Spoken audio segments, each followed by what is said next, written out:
That's all it takes to rewrite history, end a career, and leave an arena full of people completely speechless. What you're about to hear are the most brutal knockouts in boxing history. Moments so violent, so sudden, and so perfectly timed that they still give people chills decades later. And the one sitting at the top of this list, it lasted 91 seconds. But we're not starting there. We're starting with a knockout so savage that it changed the entire conversation around safety in women's boxing. And it happened in a Mississippi casino that nobody expected to witness anything historic. Ann Wolfe versus Vonda Ward, May 2004. Ward walked into that fight as a 6'5" tower of destruction. 18 wins, 0 losses, 15 by knockout. The experts called her unbeatable. Wolfe was smaller, less accomplished on paper, carrying a loss on her record, but 68 seconds into round 1, Ward threw a punch and left herself open for a fraction of a second.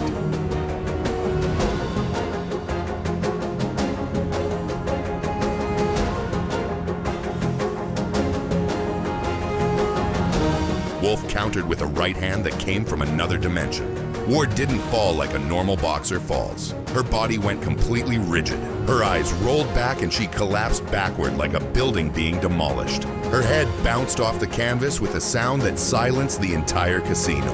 The paramedics rushed the ring. There was no count. There was nothing to count. To this day, it remains the most devastating knockout in the history of women's boxing. Now take that same energy and move it to South Africa. April 2001, Lennox Lewis, the undisputed heavyweight champion of the world, defending his belts against Rahman, a man the odds makers had at 20-1. Nobody gave Rahman a chance. Not a single analyst, not a single fan. But Lewis made a fatal mistake. Instead of focusing on his preparation, he spent his camp filming a movie. He didn't acclimate to the altitude. He showed up believing his talent alone would be enough. It wasn't. Style, maybe as a combination. There's another shot. Jab by Lewis, and he looks a lot stronger in this round. Oh, uppercut by the champion. Rahman in a little bit of trouble. To be fair to him, he came back, and that right hand of his has come in. And what a great challenger he is. Rahman said that he's going to make this war. Well, he has gone to war. That eye right up.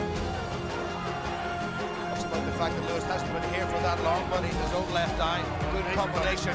In round 5, Rahman landed a right hand so clean it went straight through Lewis's guard and connected flush on the chin. The undisputed champion hit the canvas like dead weight. The man nobody believed in had just produced one of the biggest upsets in heavyweight history. Lewis blamed the altitude. He blamed his preparation. He blamed everything except the punch that put him to sleep.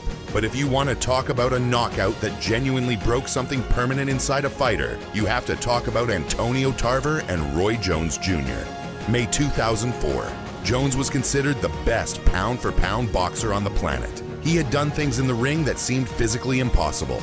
In their first fight, Jones won a close decision that most people thought Tarver deserved. The rematch was set for the Mandalay Bay in Las Vegas. Who's in the house during the first fight from time to time? Tell the time that Roy would actually hasn't really been able to penetrate. He's landing his right hand. Of course, the blood that you saw toward the end of round 1. Tarver stalking now, more aggressive by Antonio Tarver. Jones tries to come back with a right to the body. Be able to get a sustained attack against him. And down goes Tarver. And he makes it up. It's over.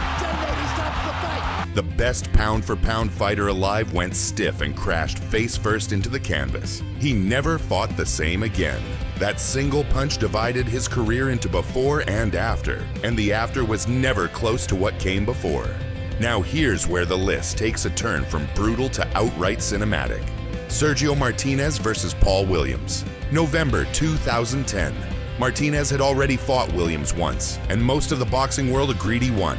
But the judges gave it to Williams in a decision that left everyone furious. The rematch was supposed to be Martinez's chance to prove it on the scorecards. He didn't need them. Second round, Williams threw a punch and left a gap in his guard. Martinez fired a left hook that traveled in a perfect arc and landed directly on the button.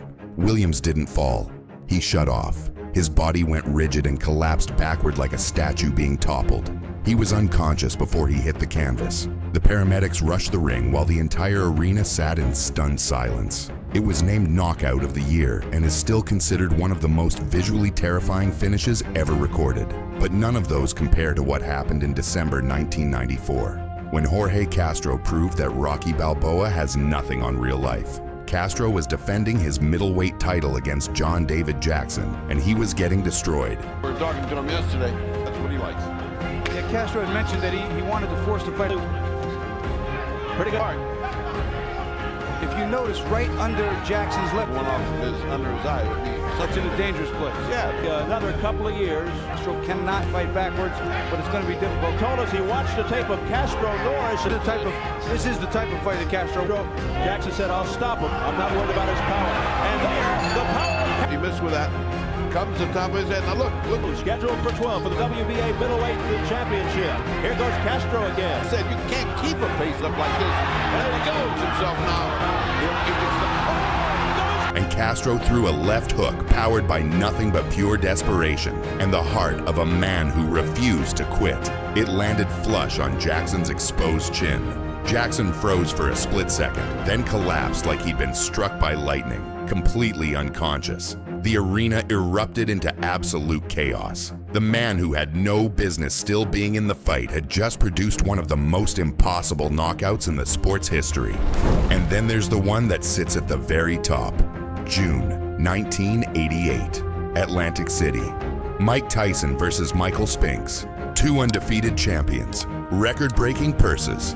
The fight was called once and for all.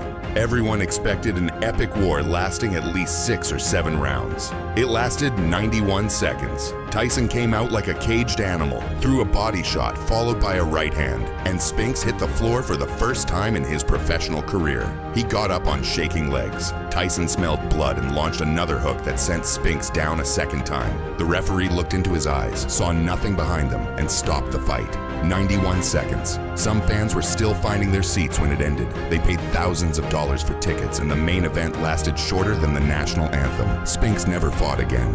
That night didn't just end a fight. It ended a career and cemented Tyson as the most terrifying force the sport had ever seen. But here's the thing about brutal knockouts. The list never stops growing, because somewhere right now, 2 fighters are preparing for a night that could produce a finish more devastating than anything on this list. And the next time it happens, you'll remember exactly where you were when you saw it. The only question is, who's next?